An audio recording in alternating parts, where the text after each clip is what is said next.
Assalomu alaykum barchamizga. Survivor Nihongo no Yora desu.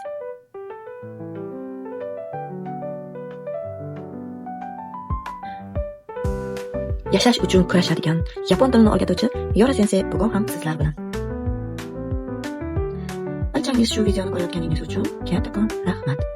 Bu videoni ko'rishingizdan avval men sizlarga albatta iltimos qilaman. Yozilgan so'zlarni takrorlaymiz. Qani boshladik. Watashi, anata, kare. Sababi Minna Nihongoni men sizlarga o'rgatayotganimda nimalarga e'tibor qilamiz? Minna Nihongoning so'zlarni yodlagan holatda grammatikalarni o'rgatib boraman. Agar siz so'zlarni yodlamasangiz, hech qanaqa grammatikani tushuntira olmayman. Shuning uchun iltimos qilaman barchangizga. So'zlarni yodlab boramiz. Qani birinchi bo'lib takrorlab ko'ramiz. Xo'p. Birinchi so'zimiz. Ketdik. Bu nima so'z? Kim esida? Bu. Ha. Men. Endi keyingi so'zimiz. O'zbekchasini aytaman.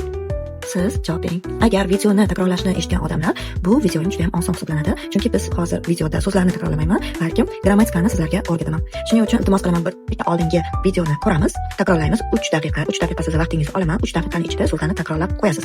Agar 3 daqiqada shu so'zlarni takrorlamas ekansiz, men keyinchalik o'rgatadigan Minna Nihon grammatikasini hech qanaqasiga o'rgana olmaysiz, natijani ko'ra olmaysiz. Shuning uchun mana shu videoni ko'rishga biz majburmiz.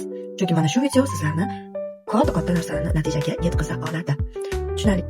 Bu videoni ko'rgan ekansiz, demak, darsni boshlasak ham bo'laveradi. Men degan so'z watashi degan so'z edi. Endi keyingisi siz nima edi? Anata. U erkak kishiga nisbatan. Kare. U ayol kishiga nisbatan. Kanojo. U inson. U inson. Kimdirni aytayotganingizda, u insonning ismi yoki u inson bizning firma boshlig'imiz. U kishi mana shu u kishi mening onam. Mana shunaqa paytda ishlatishimiz mumkin. Ano hito asosan anavi inson degan ma'noni anglatadi. Begona insonlarga, bundan tashqari kimgadir ana u inson nima qilyapti degan so'zlarni, frazalarni ishlatayotganingizda ishlatishingiz mumkin.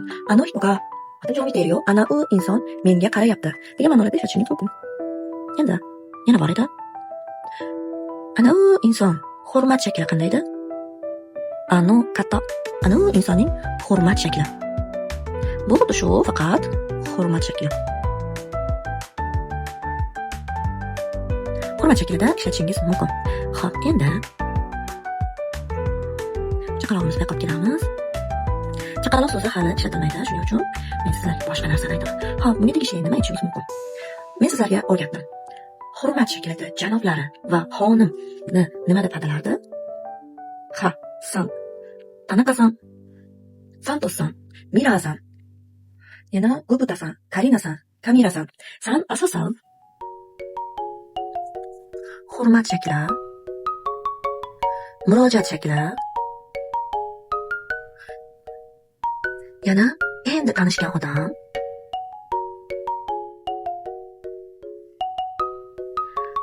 shu paytda janoblari, xonim tarjima qilinadi, lekin bizda bunaqa aytilmaydi. Chunki biz Kamilada yoki Sardor aka yoki Muhsinjon aka yoki yana kim bor? Biz bizda buni agar o'zbekchalashtiradigan bo'lsak, mana tajribamga ko'ra Kamila opa. Misol uchun yaponlar opa demaydi. Opa. Misol uchun Kamila-san demaydi. Kamila-sanning o'rniga san, Kamila-san. Demak, Kamila opa deyilgan bo'lsa, yapon tilida Kamila-san bo'ladi. Demak, hop. Nega o'chirdim? O'chirish kerak emas. Demak, Kamila opa bu yaponchada. Safonokdan sachoq yozishga harakat qilaman. Kamila-san. Kamila-san va do'st emas-ku. Kamila-san. Yoki o'zbekcha o'g'il bola ismlardan. Hop. Ko'pincha Alisher degan ismni ko'p eshitaman. Alisher aka, Alisher amaki, bitta misol uchun xola, amaki, tog'a, amaki, tog'a va hokazo. Da ishlatamiz, to'g'rimi?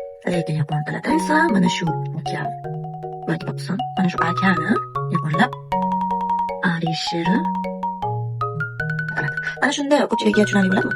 Yozuvim pastga qarab ketib qoldi nimagadir, lekin harakat qilaman chiroyli yozishni. Hop, o'zbek tilida demak, Komila opa, Alisher aka, Komila xola, Alisher amaki, Alisher tog'a deb murojaat qilamiz. Mana shu murojaat shaklini yaponlar mana hozir aytgan murojaat, hurmat, tanishganda yaponlar qaysini ishlatar ekan? Sanni qo'shib ishlatishar ekan. Bitta sanni ham anglovchi bor. Endi kengisini aytgan so'zim. Nima edi? Keyingi so'zimiz. Hop. Nani? Kun. Hop, kun degani nima degani? Demak, biz bilamiz, to'g'rimi? Jon. Bizda Alisherjon, Sardorjon, yana xolos bolalarga nisbatan, o'g'il bolalarga nisbatan jonni qo'yamiz, to'g'rimi? Muhammadjon, Mutsinjon, yana qara erkak kishi ismlar bor. Kommentariyaga yozib, o'zingizni ismingizga qani san bilan kun qo'ya olasizmi? Siz kimsiz? Biz keling tanishamiz. Siz kimsiz? Alisherjon, Alisher, kun, Alisher aka, Alisher san. Mana shunaqa qilib mushtlasa bo'ladi. Demak, siz Alisher san bo'lsa hurmat shakli, kun bo'lsa bolalarga yoki erkaklarga aytishimiz mumkin. Kengisini ko'ramiz. Xo'p, kengisi Chan nima edi? Biladiganlar qanday javob beramiz? Ha, chang emas, chan bu xon. Hop, xon nimani taniladi yoz ekan? Komilaxon. Komilaxon. Diyoraxon. Madinaxon, Malikaxon, Gulsanam xon deb bo'lsa kerak, Gulsanamga xon hech eshitmaganman. Gulixon yoki Gulioy. Misol uchun, biz Gulioy, Oysanam. Hozir mana shu yerdagi sanam, oy, xonning barchasi nimaga tegishli ekan?